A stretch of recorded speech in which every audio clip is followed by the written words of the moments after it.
Hey, what's up? It's Tati back with another review of Dark Side of the Ring. This time, Season 4, Episode 2, Magnum TA. Now, Magnum TA was on the verge of becoming the top star at Jim Crockett Promotions when unfortunately he had a life-changing car accident. Now, back in the mid-80s, when Vince McMahon and his boy toy Hulk Hogan were dominating the wrestling scene, Jim Crockett Promotions was still kicking and thriving after he had taken majority of the wrestling territories. Now, even though he did take majority of the territories, Jim Crockett Promotions still had a banging roster. However, what they needed was something of the equivalent of Hulk Hogan, and that's where Magnum TA comes in. By the time he was 6 or 7 years old, he wanted to be a professional wrestler. By ninth grade, he started wrestling in high school. And by the time he was in college, he was working and would sometimes see wrestlers. And he decided to tell Buzz Sawyer that he had a dream of becoming a professional wrestler. So Buzz tells him it's really hard to break into the business, but if you need help, he'll help him. So he took Buzz to his home to speak to his parents, and Buzz told his family that he needed $10,000 to get a wrestling license. Now, they didn't have that kind of money, so they ended up asking Magnum's grandfather for the money, and he ended up giving them the $10,000, which they did give to Buzz.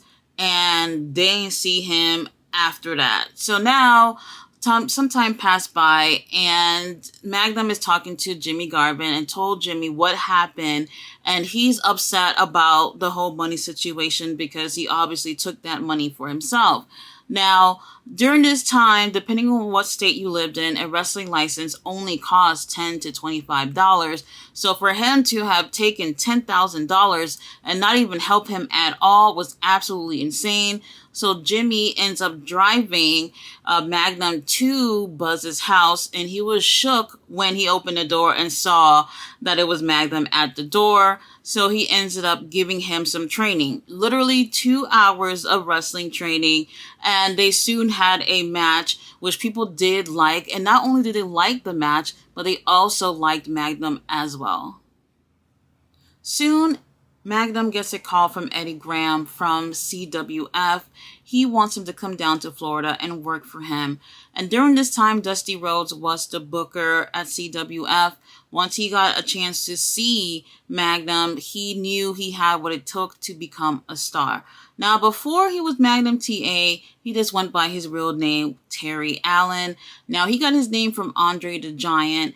Now, during this time, there was a really popular show called Magnum PI, where the star of the show was an actor called Tom Selleck, and he looked exactly like him. So because he reminded him of Tom Selleck, he decided to call him Magnum TA, TA short for Terry Allen. So now, later on, he gets to Mid-South Wrestling, and this time he's without Dusty. He doesn't really know how to get over with the fans. Sure, he had a name and he knew what to do in the ring, but during this time in the 80s, you needed to have a character, something that people can get behind. He tried various different looks and people just wasn't feeling it. So one day he calls up Dusty and he's like, look, nobody's really feeling me right now. I need something for my character. How should I come out? And Dusty told him to get a Harley and put on a leather jacket on. And that ended up being exactly what he needed. Not only did it go over with the fans, but the ladies absolutely loved it. So now Magnum gets a call from Jim Crockett Promotions, and this was to be a sign-in to change his life. Jim Crockett Promotion was also on the TBS Superstation, so now there will be even more eyes on him, way more than before. Now, Magnum's ex-wife was also interviewed for the show, and she didn't notice how popular he was, especially with the ladies, until one day they went out to buy some boots, and one of his fans ended up fainting right in front of her as soon as she saw him. Now, she didn't think anything of it, but one day she was going through his bag after he came home from being out for a couple of weeks while she's going through his bag, she actually finds some pictures, and she didn't realize that it wasn't her in the pictures. It was another woman, and that's when she discovered that he had been cheating on her while he's been out on the road. While Magnum was having trouble with his marriage, he did have some success in the ring. He had a legendary feud with the Koloffs. Now, he had a best of 7 series with Nikita Koloff, basically the American versus the Russian type of thing, typical 80s wrestling. Now, once the series started, everyone is definitely gunning for Magnum to take the first win. But Nikita actually takes the first win in the series and actually wins the first 3 matches. By the 4th match, if Magnum didn't win, then Nikita automatically won the whole series. However, Magnum wins the 4th, 5th, and 6th match. So now they're down to 7. Each guy's got 3 wins under their belts, and everyone is betting that Magnum's going to take the win for America. And guess what? That doesn't happen. Nikita actually takes the win, and that draws even more heat on the Koloffs, and that's exactly what the Jim Crockett Promotions wanted. Now, after this feud, it has been decided with the NWA that Magnum TA would definitely be next in line. Dusty and Ric Flair had a huge feud going on, and then at some point, they wanted Flair to drop the big gold onto Magnum. However, soon after that is where he has his car accident, and that never ends up happening. So with all the money that Magnum made with Jim Crockett Promotions, he decided to buy himself a Porsche. Now, on the day that he did have the car accident, which was October 14th, 1986, he had a match with Jimmy Garvin, and then he was on his way home. Now, it was raining really, really bad, and he figured he would make it since he was not too far from home. He was about 5 minutes away when he actually had his car accident. So he couldn't see. It was raining really, really bad. So what ended up happening is the car hydroplaned and it spun up until it hit a telephone pole, and the pole broke in half.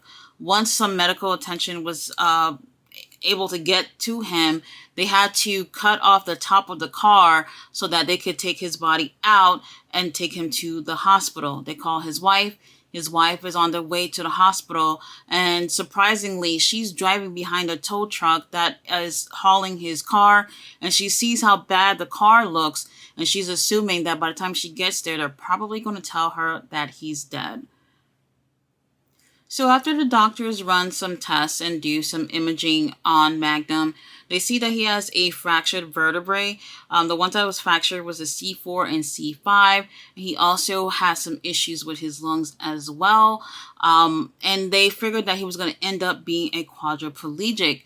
Now, kind of to get off track here, back in September, I actually had a car accident where someone red a red light and hit my car. I actually ended up fracturing my C6 and C5. And unfortunately, nothing where I would be paralyzed or whatnot, but I do still have some pain in my neck. So sometimes people get these types of accidents, and it could be tragic enough where you can end up being paralyzed, or you can, still have some function, and it'll take some time for your body to heal. Now, after he had that accident, he's in the hospital, and the fans end up hearing about this. The hospital ends up getting 10,000 calls, more than 10,000 calls of fans worried about his condition, want to know if he's okay. Many fans were flooding the hospital. They were in the lobby in front of the hospitals, and it got to the point where the hospital was overwhelmed because too many people were trying to find out if he was okay.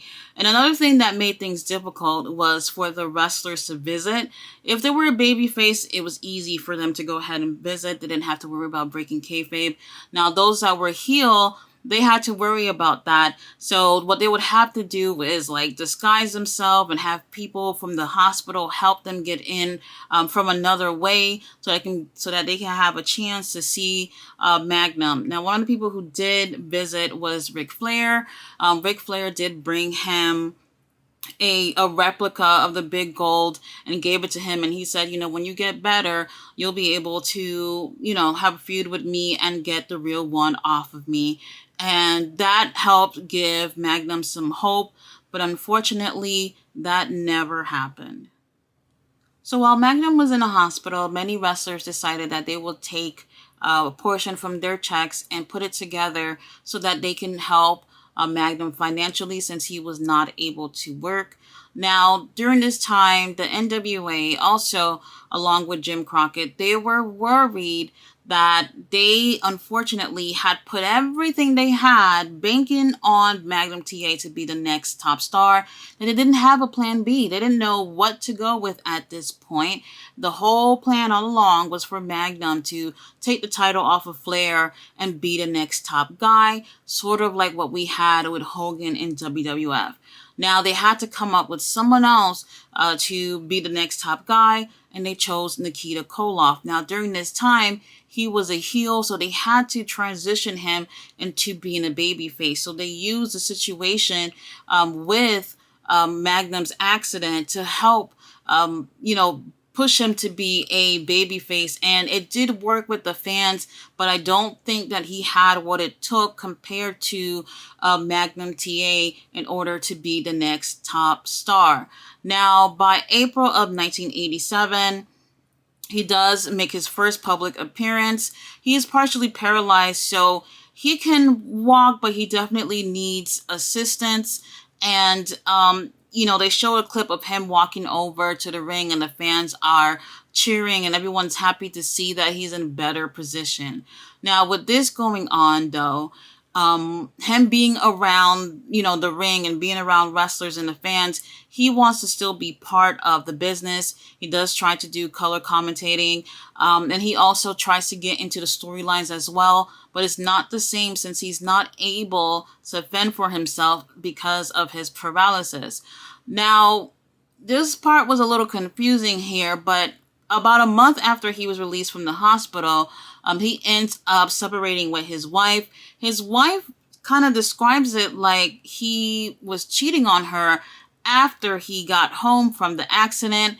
I'm not sure if that's exactly what she meant, either that he was cheating on her after he got home, or she found out about him cheating before the accident.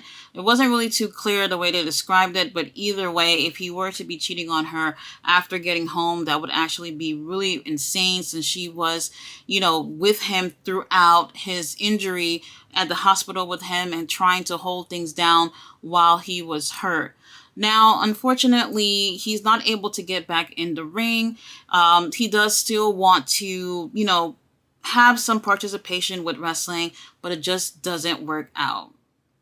In 1988, Jim Crockett Promotions had made a deal with Ted Turner, which ends up birthing WCW. Now, a lot of people do believe that if Magnum did not have that car accident, that the future for Jim Crockett Promotions would have definitely had been different. I really do think that it's really tough to tell if one person would have been able to make that type of a difference. There were other factors leading into the sale of Jim Crockett Promotions as well. Now, Magnum also wonders what life would have been like had he had not had that car accident. However, he's still grateful that he was able to live his dream and had opportunities in the wrestling business.